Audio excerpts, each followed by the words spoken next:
Welcome to week number 11, class number 3। तो previous lecture में मैं बात कर रहा था कि हमने प्रैक्टिस की फ्रेंड फंक्शन की कि फ्रेंड फंक्शन क्या होता है, उसका सिंटैक्स क्या होता है। उसके बाद हमने ये पढ़ा कि फ्रेंड क्लास क्या चीज़ होती है, उसका सिंटैक्स हमने देखा और उसके ऊपर हमने प्रोग्रामिंग एग्जांपल सॉल्व किए लैब क्लास में। सो आई होप आप लोगों ने इस टॉपिक्स को देखे होंगे और आई होप आप लोगों ने उसको सॉल्व भी किए होंगे। अगर इसमें कोई प्रॉब्लम आई है तो आप मुझसे क्लास में डिस्कस कर सकते हैं। इस वीक में जो हम लोग लैब प्रैक्टिस करेंगे वो हमारे टॉपिक्स होंगे स्टैटिक कीवर्ड के बारे में है। ये स्टैटिक कीवर्ड क्या होता है, ठीक है। स्टैटिक कीवर्ड हमारे पास फंक्शंस के जो वेरिएबल्स होते हैं उनको स्टैटिक कर सकते हैं हम लोग। क्लास का जो डेटा मेंबर होता है उसको भी हम लोग स्टैटिक कर सकते हैं। और ये स्टैटिक क्या होते हैं थ्योरेटिकली ये सारा हम पढ़ चुके हैं। तो इंशाल्लाह आज लैब की क्लास में हम इसकी इम्प्लीमेंटेशन करेंगे। उसके बाद उसमें जाहिर सी बात है प्रोग्रामिंग एग्जांपल सॉल्व करेंगे। सो थोड़ा सा मैं आपको रीकैप कर दूं कि हमने लास्ट टाइम पढ़ा था कि स्टैटिक वेरिएबल्स क्या होते हैं, वेरिएबल स्टैटिक डेटा मेंबर्स क्या होते हैं क्लास के। तो उसके बारे में हमने सारा पढ़ लिया था। तो लेट्स सी आज जो है ना उसकी प्रैक्टिस करते हैं। सबसे पहले तो मूव करते हैं अपने आईडी के ऊपर।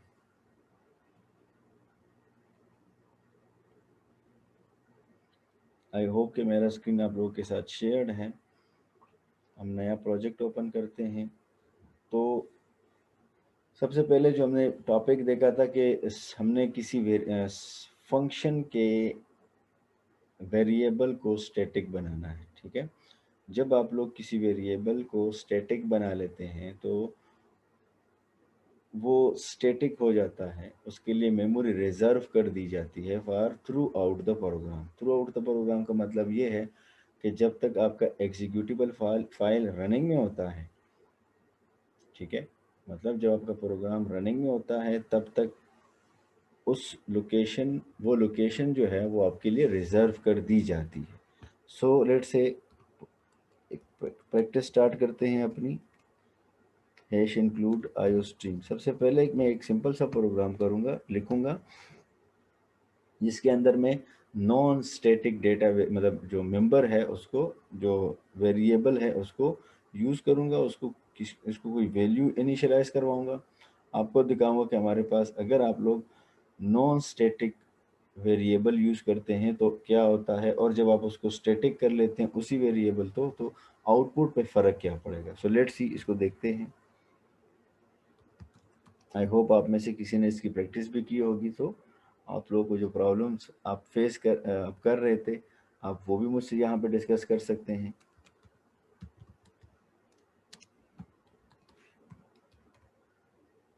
अच्छा, क्योंकि हम लोग क्लासेस, वैसे तो हमारा सब्जेक्ट ऑब्जेक्ट ओरिएंटेड है लेकिन फ़िलहाल हम लोग स्टैटिक वेरिएबल्स समझना चाहते हैं। वैसे तो आपने शायद ये टॉपिक पढ़ा हो फंडामेंटल ऑफ प्रोग्रामिंग में कि स्टैटिक वेरिएबल्स क्या होते हैं, स्टैटिक फंक्शंस क्या होते हैं। हमने उसके बाद कवर करना होता है आपका स्टैटिक डेटा मेंबर्स क्या होते हैं, स्टैटिक फंक्शंस क्या होते हैं, स्टैटिक आपके ऑब्जेक्ट्स क्या होते हैं। लेकिन मुझे नहीं पता आप लोगों ने पढ़ा नहीं पढ़ा, तो डेट से हम लोग साथ में वेरिएबल्स को भी स्टैटिक कर लेते हैं, देखते हैं क्या होता है। तो सबसे पहले विदाउट ऑब्जेक्ट ओरिएंटेड मतलब क्लास कीवर्ड हम यूज़ नहीं करेंगे, क्लास की बॉडी नहीं होगी। यहाँ पे सिंपल मेन फंक्शन होगा। लेकिन मेन फंक्शन से पहले मैं एक फंक्शन डिफाइन करूँगा जिसका रिटर्न टाइप होगा वॉइड। लेट से फंक्शन का नाम मैं रख देता हूँ इनपुट। आर्गुमेंट्स में रिसीव नहीं करता। इस इसके अंदर हम एक वेरिएबल डिक्लेयर कर लेते हैं x, और लेट से मैं उसको वैल्यू एक इनिशियलाइज कर देता हूँ 10, ठीक है। या लेट से मैं 1 इनिशियलाइज कर देता हूँ। उसके बाद हम उस वेरिएबल को प्रिंट कर लेते हैं इसी फंक्शन के अंदर। एक सिंपल सा प्रोग्राम है, ठीक है। अब हम यहाँ पर वेरिएबल को प्रिंट कर लेते हैं, लेट से x इज इक्वल टू, और हम लिख देते हैं x। आई होप आपको पता है सिंपल सा हम प्रिंटिंग कर रहे हैं। और उसके बाद हम इस x को प्लस प्लस कर देते हैं, मतलब इसको इंक्रीमेंट कर रहे हैं। सो इस फंक्शन के अंदर आप देख रहे हैं रिटर्न टाइप उसका वॉइड है, इनपुट उसका नेम है, आर्गुमेंट वो रिसीव नहीं कर रहा।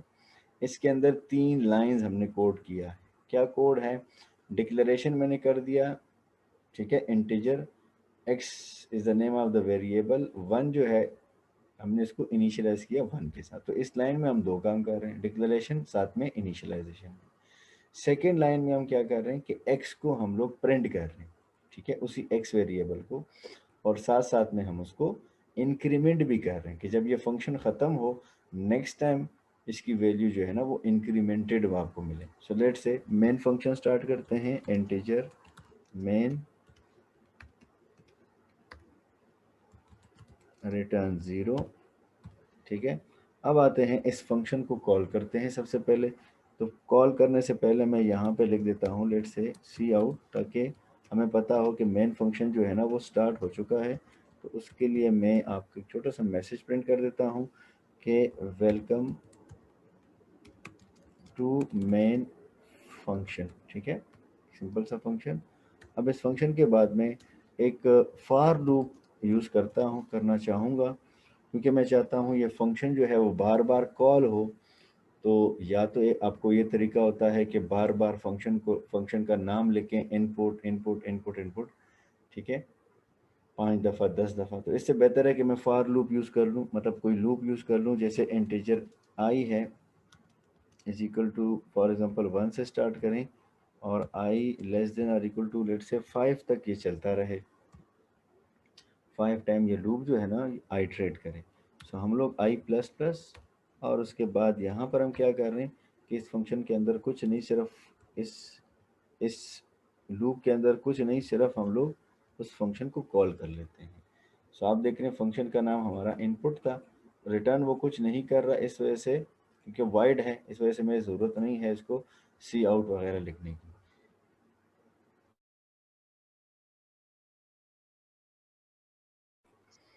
सो आप देख रहे हैं एक सीधा साधा प्रोग्राम है, लेकिन हमने स्टैटिक वेरिएबल को समझने के लिए पहले इस सिंपल स्टैटिक मतलब नॉन स्टैटिक प्रोग्राम लिखा, जिसमें आप देख रहे हैं एक इसमें से फंक्शन जो है वो जब आपका मेन फंक्शन स्टार्ट होगा तो पहले मैसेज आ जाएगा, फिर हमारे पास यही फंक्शन जो लूप के अंदर हमने उसको कॉल किया है वो 5 टाइम, क्योंकि लूप जो है वो आइट्रेट करेगा 1 से लेकर 5 तक, तो 5 दफ़ा ये लूप कॉल होगा।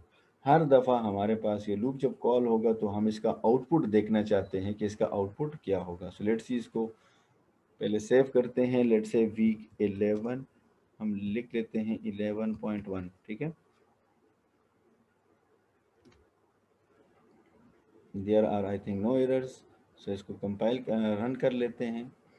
आप देख रहे हैं जब मैंने इसको कॉल किया तो आप फर्स्ट टाइम आपका जब loop I is equal to 1 हुआ, कंडीशन ट्रू, तो इसने इनपुट को कॉल किया। इनपुट ने जब इनपुट फंक्शन पे जब ये गया तो इनपुट ने x को 1 इनिशियलाइज किया और x को प्रिंट कर दिया। आई होप आपको यहाँ पे नज़र आ रहा है, ठीक है। फिर हमने इसको क्या किया, x प्लस प्लस हमने इंक्रीमेंट कर दिया x की वैल्यू 2 सॉरी, ठीक है, क्योंकि लास्ट टाइम उसकी वैल्यू 1 थी। तो फंक्शन ख़त्म, ये वापस आ जाएगा। लूप जो है वो इंक्रीमेंट कर गया। अब लूप अगेन 2 लेस देन और इक्वल टू 5, तो कंडीशन अगेन ट्रू है। फिर इसने लूप इनपुट फंक्शन को कॉल किया, वापस इनपुट पे गए। फिर यहाँ पर आप देख रहे हैं फिर से वो x को डिक्लेयर कर रहा है। अभी प्रोग्राम ख़त्म नहीं हुआ, प्रोग्राम जो है मतलब जो मेन फंक्शन है वो कंटिन्यू है, लेकिन इसने क्या किया कि दोबारा से x को डिक्लेयर किया। तो जब डिक्लेयर किया तो x को इनिशियलाइज किया 1, ठीक है। सो इससे पहले जो x था वो हमारे पास ख़त्म हो गया, उसके लिए जो जगह रिजर्व की गई थी वो ख़त्म हो गई। फिर से इसने x को 1 से इनिशियलाइज किया, x हमारे पास आ गया 1। तो आप देख रहे हैं नेक्स्ट टाइम इसने दोबारा से 1 प्रिंट कर दिया। इसी तरह x इंक्रीमेंट हुआ, 2 हो गया, वापस आया, i जो है वो इंक्रीमेंट होकर 3, तो फिर कंडीशन अगेन ट्रू, वापस आ गए हम लोग इनपुट फंक्शन पर, वापस गए। तो बजाय कि वो अपना वो स्पेस या वैल्यू रिटेन करता, वो क्या कर रहा है हर बार इस सिचुएशन में x को डिक्लेयर कर रहा है नए सिरे से, ठीक है, एक नई लोकेशन के ऊपर। पुराना पुराना उसका क्या हुआ, पुराना ख़त्म हो जाता है, ठीक है। उस क्योंकि वो परमानेंट नहीं होता तो वो ख़त्म हो जाते हैं। तो जब तक आप इसको कॉल करते रहेंगे, ये हमेशा आपको वही वैल्यू मतलब फिर से डिक्लेरेशन करेगा, फिर से आप इसको कॉल करेंगे। सो ये काम चलता रहेगा। विदिन द फंक्शन आपने इसको डिक्लेयर किया है। सो लेट्स सी, हम इसको यहीं पर, आई होप आपको आउटपुट की समझ आ गई। अब यहीं पर हम इसको स्टैटिक कर देते हैं, ठीक है। स्टैटिक का कीवर्ड हम यूज़ करेंगे, जैसे हमने इसका लास्ट टाइम पढ़ भी लिया था कि हमारे पास जो स्टैटिक है या स्टैटिक फंक्शन के अंदर आप स्टैटिक वेरिएबल को यूज़ करेंगे तो आप लोगों को क्या फ़ायदा होगा। देखें, स्टैटिक वेरिएबल, जब आप किसी वेरिएबल को स्टैटिक कर लेते हैं तो एक, जब तक प्रोग्राम रनिंग में होता है उसके लिए जो जगह रिजर्व कर दी जाती है, लेट से इंटीजर हो, लेट से फ्लोट या करेक्टर, जितने भी आपने डिक्लेरेशन की हो, उसके लिए जो जगह रिजर्व हो जाती है वो थ्रू आउट द प्रोग्राम उसी वहाँ पर रहती है, नंबर वन। और ख़त्म तब होती है जब आपका मेन फंक्शन ख़त्म हो जाए, मतलब जब वही प्रोग्राम या वही प्रोसेस आपका कंप्लीट हो जाए, तब जाके उससे वापस जगह ले ली जाती है, वरना तब तक नहीं ली जाती जब तक आपका प्रोग्राम रनिंग में है। तो जाहिर सी बात है, जब वो प्रोग्राम वो जो जगह रिजर्व कर दी जाती है इसके लिए, या एक्स इस सिचुएशन में एक्स है, तो जो भी इसकी प्रीवियस वैल्यू होती है वो इसमें इसके अंदर पड़ी होती है। जबकि इससे पहले हम क्या कर रहे थे कि जब स्टैटिक नहीं था तो आपके पास एक हर बार नई डिक्लेरेशन होती है, तो ज़रूरी नहीं कि आपकी वही लोकेशन आपको मिले, किसी और जगह आपको लोकेशन दे देते हैं, पुरानी लोकेशन और पुरानी वैल्यू ख़त्म हो जाती है। सो लेट्स से अब यहाँ पर मैंने इसको स्टैटिक कर दिया, आप लोग देख रहे हैं स्टैटिक इज़ अ कीवर्ड, ठीक है, स्मॉल में आपको लिखना पड़ता है। स्टैटिक करने के बाद मैं पहले इसको कंपाइल करूँगा, is there any error, no error. हम इसको कंपाइल करते हैं, अब आप आउटपुट देखेंगे वो कंटिन्यू, अच्छा सॉरी, आप इसको कंटिन्यू करते हैं। कंटिन्यू कैसे कर रहे हैं कि लेट से जब आपका मेन फंक्शन कॉल हुआ तो सबसे पहले मेन फंक्शन का वो जो मैसेज मैंने दिया था वो मैसेज प्रिंट हुआ। फिर क्या हुआ कि हमारे पास लूप इनिशियलाइज हुआ 1 से, कंडीशन ट्रू, इनपुट कॉल हुआ, तो हमारे पास इंटीजर x डिक्लेयर हुआ और इनिशियलाइज हुआ विद 1। लेकिन अब यहाँ पर नया ये है कि हमने क्योंकि स्टैटिक कर दिया तो ये जगह समझ लो ये रिजर्व हो गई, ये लॉक्ड हो गई। अब इसको कोई, इस जगह को कोई ले नहीं सकता इससे जब तक ये प्रोग्राम रनिंग में है, ठीक है। अब ये लोकेशन में हमने फर्स्ट टाइम स्टोर किया 1, ठीक है, और x को प्रिंट कर दिया जैसे आपको नजर आ रहा है यहाँ पे। प्रिंट करने के बाद हमने x को इंक्रीमेंट कर दिया। x को जब हमने इंक्रीमेंट किया तो जो जो लोकेशन इसके लिए रिजर्व है, लास्ट टाइम उसमें 1 स्टोर था, अब इसमें 2 स्टोर हो गया। अब वापस आते हैं मेन फंक्शन में, क्योंकि फंक्शन खत्म हो गया, i को इंक्रीमेंट किया, i 2 हुआ, 2 अगेन कंडीशन ट्रू है, लेस देन 5 है। फिर हमने इनपुट फंक्शन कॉल किया तो वापस इनपुट फंक्शन पे आ गए। अब यहाँ पर दोबारा से डिक्लेरेशन नहीं होगी क्योंकि वो एक दफ़ा डिक्लेयर कर चुका है। दूसरा इम्पोर्टेंट ये है कि वो स्टैटिक डिक्लेरेशन कर चुका है। स्टैटिक का मतलब मैं आपको समझा चुका हूँ। सो नेक्स्ट टाइम आपका जो कंट्रोल है प्रोग्राम का या कंपाइलर है, वो क्या करता है कि आपका रनिंग टाइम में इस लोकेशन को दोबारा से डिक्लेयर नहीं करता, बस एक दफ़ा हो चुका है। अब उसी लोकेशन को कंटिन्यू करेगा, ठीक है। कंटिन्यू करने का मतलब ये है कि उस टाइम लास्ट टाइम उसकी वैल्यू जो उसमें मैंने स्टोर की वो 2 थी, ठीक है ना। तो इस स्टेप पे वो डायरेक्टली इस स्टेप पे आएगा, ना कि इस वाले स्टेप पे आएगा। स्टेप नंबर 2 पे आ जाएगा, एक्स की वैल्यू वो प्रिंट करेगा जो भी उसको उस लोकेशन में मिलती है, ठीक है। और आपको पता है कि x प्लस प्लस हमने लास्ट टाइम कर दिया था। अब जब ये स्टेप खत्म हो जाएगा, थर्ड मतलब सेकंड स्टेप एटलीस्ट यहाँ पर जो इस फंक्शन का थर्ड स्टेप है, अब यहाँ पर आकर वो x को फिर से इंक्रीमेंट कर रहा है, मतलब लास्ट टाइम 2 था तो अब 3 हो जाएगा, तो उसी लोकेशन में उसको 2 की बजाय 3 कर देगा, इंक्रीमेंट कर देगा, वापस आ जाएगा इस फंक्शन से। मेन फंक्शन में i की वैल्यू अब हमारे पास 3 हो गई, 3 कंडीशन है जो है ना, 3 लेस देन 5 है। फिर से आपका इनपुट फंक्शन कॉल होगा तो फिर से वो यहाँ से स्टार्ट करेगा, ना कि यहाँ से, ठीक है, क्योंकि वो ऑलरेडी हम लोग डिक्लेरेशन कर चुके हैं, तो दोबारा आप इनिशियलाइजेशन भी नहीं करेंगे। सो फिर से वो x को प्रिंट करेगा, अब जो भी वैल्यू उसको उस लोकेशन पे मिलती है वो उसको प्रिंट करेगा। इसी तरह आपका ये जब भी आप जितनी बार भी कॉल करते रहेंगे, आपको वही वैल्यू मिलेगी जो आपने लास्ट टाइम इसमें रखी थी, नंबर 1। नंबर 2, जब तक ये प्रोग्राम मतलब ये मेन फंक्शन, अब क्योंकि हम टेक्निकल बात कर लेते हैं, तो हम कह देते हैं कि जब तक मेन फंक्शन ख़त्म नहीं होगा, मतलब प्रोसेसिंग तब तक तो ख़त्म ही नहीं होगी। तो प्रोसेसिंग जो है वो कंटिन्यू करेगा। तो जैसे ही हमारे पास मेन फंक्शन ख़त्म हो जाती है, तब वो जो जगह हमने रिज़र्व की होगी, वो जगह जो रिज़र्वेशन है वो वापस रिक्लेम कर देता है आपका ऑपरेटिंग सिस्टम। तो उसके अंदर जो वैल्यूज़ होती हैं वो ख़त्म हो जाती है।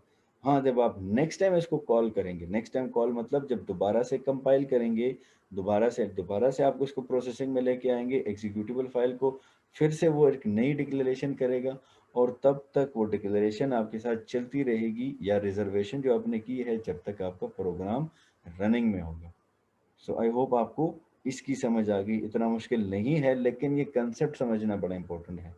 शायद ये प्रोग्राम आपको बड़ा सिंपल लगे, लेकिन कंसेप्ट इज़ वेरी इंपॉर्टेंट, क्योंकि इसी कंसेप्ट से फिर आप आगे जाकर ऑब्जेक्ट ओरिएंटेड में किसी डेटा मेंबर को या मेंबर फंक्शन को या लेट से किसी ऑब्जेक्ट को अगर आप स्टैटिक करते हैं, तो सारी कहानी यही होती है जो हमने यहाँ पर बेस में समझ जाते हैं। ये हमारा बेस है, वही होगी, लेकिन वो ऑब्जेक्ट ओरिएंटेड के मुताबिक फिर हम उसमें थोड़ी-सी मॉडिफ़िकेशन करते हैं, लेकिन सेम सिचुएशन होती है कि हमारे पास जो रिज़र्वेशन है वो थ्रू आउट द प्रोग्राम हो जाती है। उसका लाइफ़ टाइम, या मैंने उसको लास्ट टाइम कहा था, स्कोप उसका ज़्यादा हो जाता है।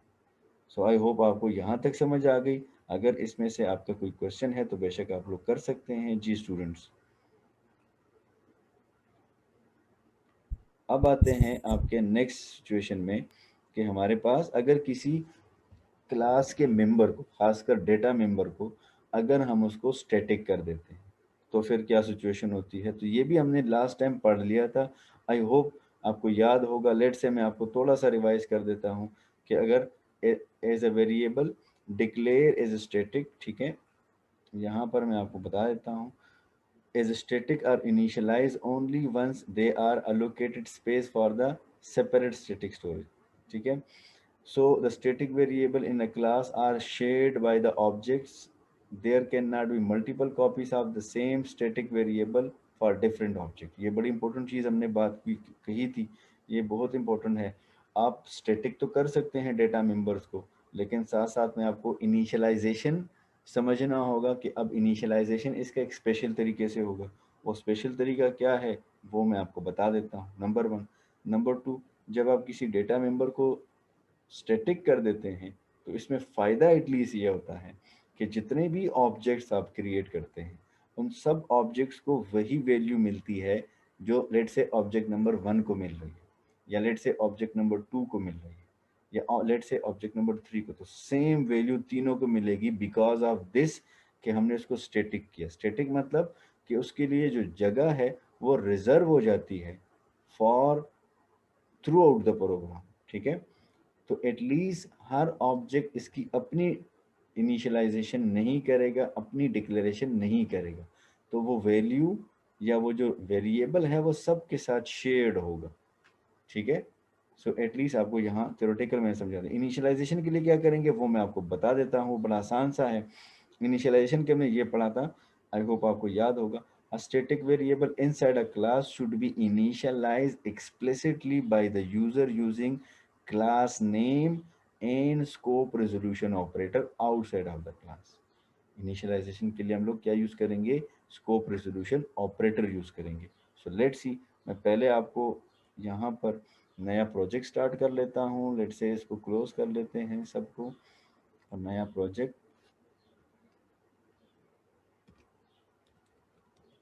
कोशिश करें इन टॉपिक्स को आप लोग सही से समझें। सिर्फ आप लोगों ने इसके ऊपर रटा नहीं लगाना, क्योंकि ये अगले आगे जो जितने भी लैंग्वेजेस आप पढ़ेंगे, जावा हो गया, सी शार्प या कोई भी लैंग्वेज, उसके अंदर ये सारे टॉपिक आपके दोबारा यूज़ होंगे, सेम टू सेम होंगे। अगर आपका कंसेप्ट होगा तो एटलीस्ट आप उसको डिफेंड कर सकते हैं, सिंटैक्स आप उसके उस लैंग्वेज का सीख लेते हैं।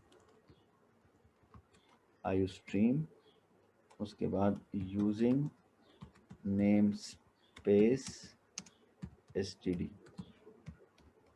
अब क्योंकि क्लास ऑब्जेक्ट ओरिएंटेड में आ गए तो हम क्लास की बात करेंगे। लेट्स से क्लास का नाम मैंने रखा ए, ठीक है। अब क्लास के अंदर हम क्या कर रहे हैं, एक पब्लिक मेंबर लिया, उस पब्लिक मेंबर को हमने let's say integer x for example हमने लिया, और x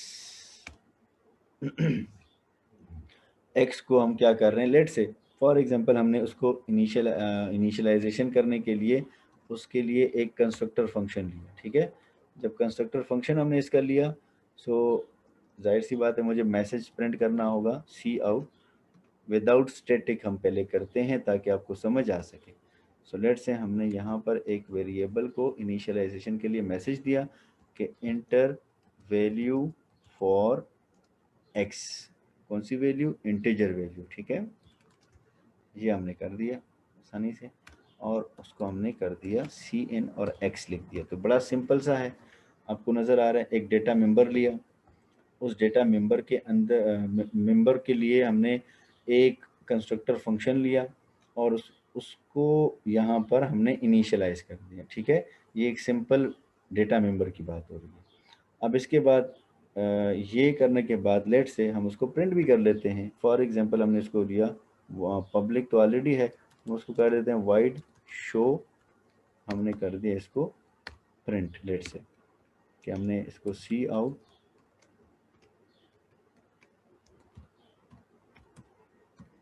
let's say value of x is equal to, हमने कर दिया एक्स। तो इससे क्या हो जाएगा, एक्स जो है डेटा मेंबर वो आपका प्रिंट हो जाएगा। तो बड़ा सीधा साधा फंक्शन क्लास है जिसके अंदर दो फंक्शंस हैं, एक कंस्ट्रक्टर और एक दूसरा नॉर्मल फंक्शन है। एक जो कंस्ट्रक्टर है वो डेटा मेंबर एक्स को इनिशियलाइज कर रहा है और शो फंक्शन उसको प्रिंट कर रहा है, बिल्कुल सीधा साधा इंटीजर मेन। अब आते हैं इसका एक ऑब्जेक्ट क्रिएट करते हैं। लेट से पहले मैं मैसेज प्रिंट कर देता हूँ कि आपका मेन फंक्शन जो है ना वो स्टार्ट हो गया। लेट से एंड ऑफ अ लाइन, ठीक है, मेन फंक्शन स्टार्टेड, ठीक है। उसके बाद हम लोग क्या कर रहे हैं, जब जो ऑब्जेक्ट है सबसे पहले उसको बना लेते हैं ताकि हमारे पास जो इनिशियलाइजेशन है वो हो जाए। तो क्लास का नाम ए ओ बी हमने ऑब्जेक्ट का नाम रखा। तो यहाँ पर जो अगर हमारे पास कोई बाई डिफ़ॉल्ट कंस्ट्रक्टर हुआ तो वो कॉल हो जाएगा। सो लेट्स सी, ऑब्जेक्ट जैसे हमने क्रिएट किया तो आपका कंस्ट्रक्टर फंक्शन कॉल हो जाएगा, और उसके बाद ओ बी डॉट हमारे पास जो शो फंक्शन है हम उसको कॉल कर लेते हैं।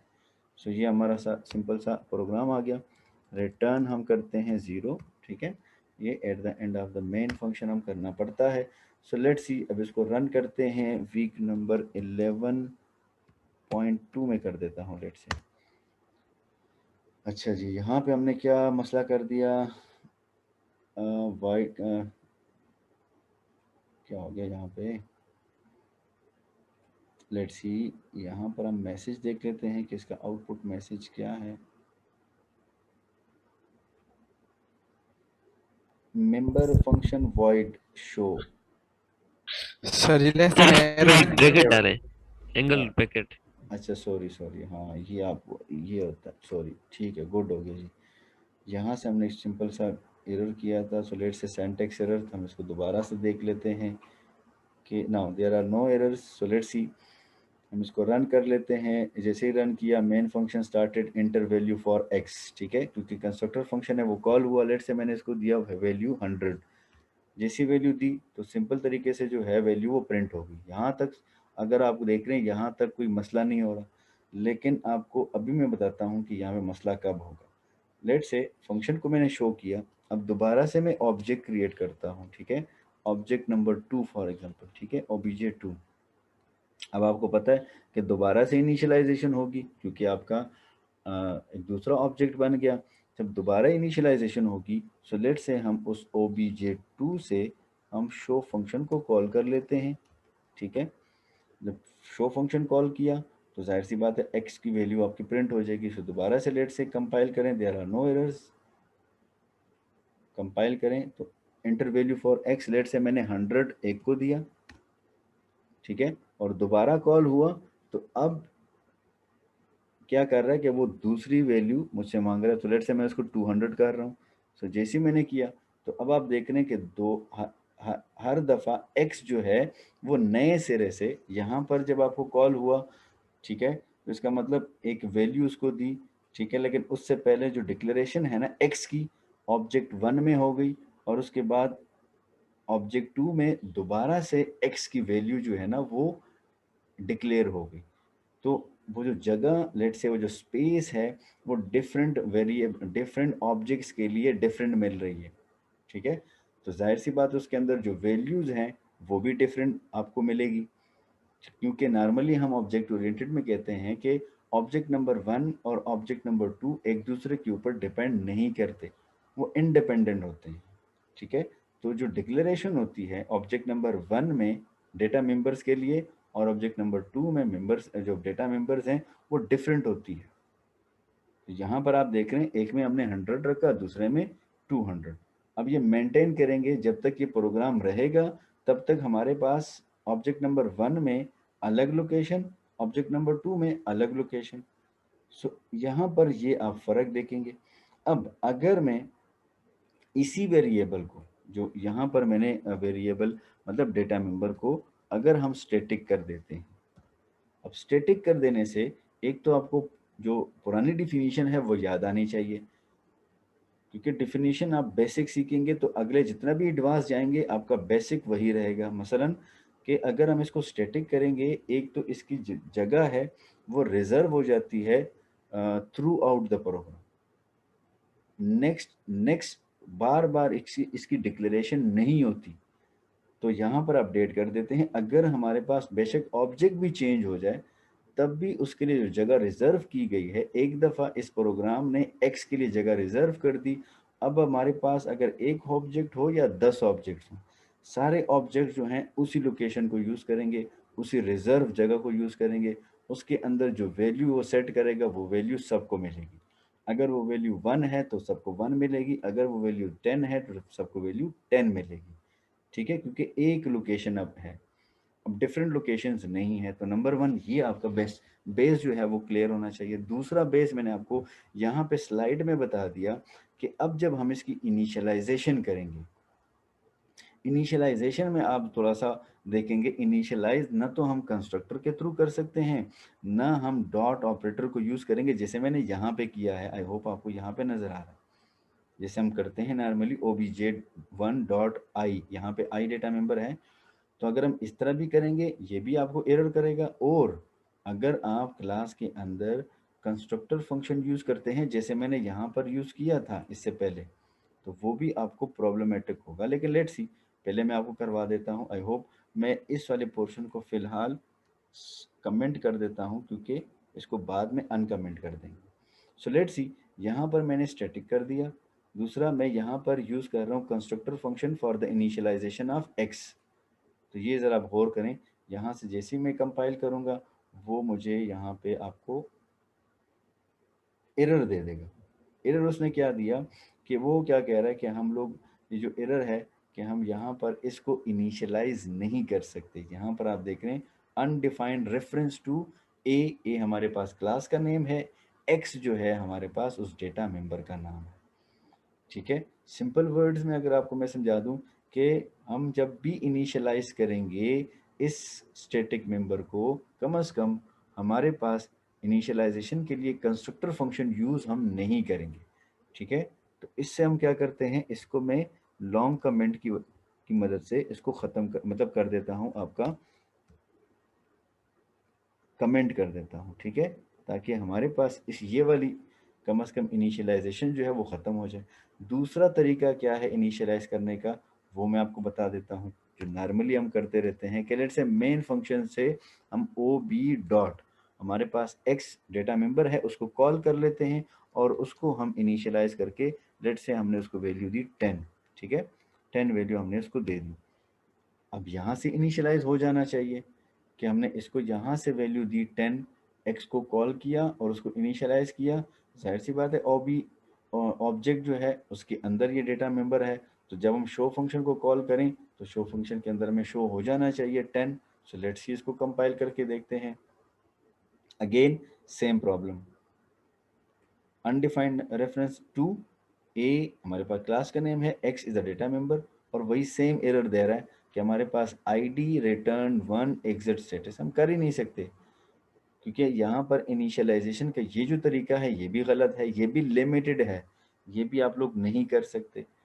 तो अब क्वेश्चन बनता है कि अब हमारे पास ये जो स्टैटिक मेंबर्स हैं, हमने बाकी सारा तो सीख लिया कि ये स्टैटिक रहेगी और हर ऑब्जेक्ट को यही ऑब्जेक्ट लोकेशन मिलेगी, यही वैल्यू मिलेगी, लेकिन वैल्यू हम इसको दें कैसे? इनिशियलाइज्ड वैल्यू, मतलब फर्स्ट वैल्यू इसको कैसे किस तरह करके दें, ठीक है ना। बाद में आप इसके ऊपर ऑपरेशन परफॉर्म करते रहें, आप एडिशन करें, सब्ट्रैक्शन करें, इसमें रिजल्ट स्टोर करें, इंक्रीमेंट करें, कुछ भी कर लें, लेकिन स्टार्ट में जो आपने इसकी इनिशियलाइजेशन करनी है वो कैसे करें, तो वो मैंने आपको लास्ट टाइम आई होप बताया था, बल्कि अभी भी बता दिया कि हम स्कोप रिजोल्यूशन ऑपरेटर यूज करेंगे। ठीक है, क्लास के बाहर हम क्या करेंगे, यहाँ पर मैं आपको यहाँ बता दूं कि हम क्या करेंगे कि क्लास के बाहर हम इसको इनिशियलाइज करेंगे with the help of scope resolution operator. ठीक है, स्कोप रिजोल्यूशन ऑपरेटर यूज करने के लिए वो ऑलरेडी हम कर चुके हैं, वैसे जब हमने फंक्शन को डिफाइन किया था आउटसाइड ऑफ द क्लास तब हमने यूज किया था, तो तब भी हमने क्लास का नेम यूज किया और साथ में हमने name of the function use कर लिया था। लेकिन यहाँ पर अब क्योंकि डेटा मेंबर की बात हो रही है तो डेटा मेंबर का नेम आ जाएगा और साथ में जो वैल्यू आप इसको असाइन करना चाहते हैं बेशक आप लोग असाइन कर लें। सो लेट्स सी, हम अपने प्रोग्राम में भी यही चेंजेस करते हैं, लेकिन ये आउटसाइड ऑफ द क्लास। ठीक है, so let's say outside of the class आकर हम लोग ये क्लास आ गया, हम क्लास से बाहर आ गए।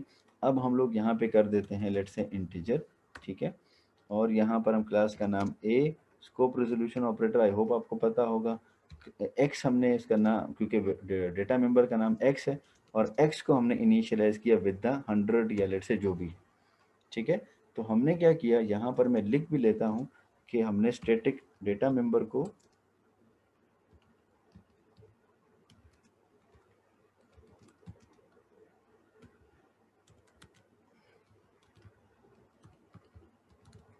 हमने इनिशियलाइजेशन कर दी, एक दफ़ा हमने इसको इनिशियलाइज कर दिया, बाद में आप इसकी वैल्यू चेंज करते रहें, लेकिन जो वैल्यू आपने चेंज की फिर आपको वो वाली वैल्यू मिलेगी। सो लेट से फर्स्ट टाइम हमने इसकी वैल्यू रखी 100, तो जाहिर सी बात है 100 ये इनिशियलाइज होके हमारे पास जब हम इसको कॉल करेंगे, जाहिर सी बात है, तो कॉल करने के बाद हमारे पास अब नई वैल्यू जो इसकी मिलेगी वो आपको हमें मिलेगी 100। तो आप देख रहे हैं यहाँ पर एरर कोई नहीं है, क्योंकि ये इसका मेन मेथड है ऑफ इनिशियलाइजेशन, किसी भी डेटा मेंबर को इनिशियलाइज करने के लिए। अब आप देख रहे हैं इसकी वैल्यू जो है हमने क्या रखी, 100। ठीक है, आपने 100 रखी। अब आपको मैं इसी के साथ, आई होप यहाँ तक आपको समझ आ गई, शाबाश। 1 मिनट रह गई इस सेशन में, जल्दी से मुझे बताएं, आप अगर कोई क्वेश्चन है तो कर लें, शाबाश।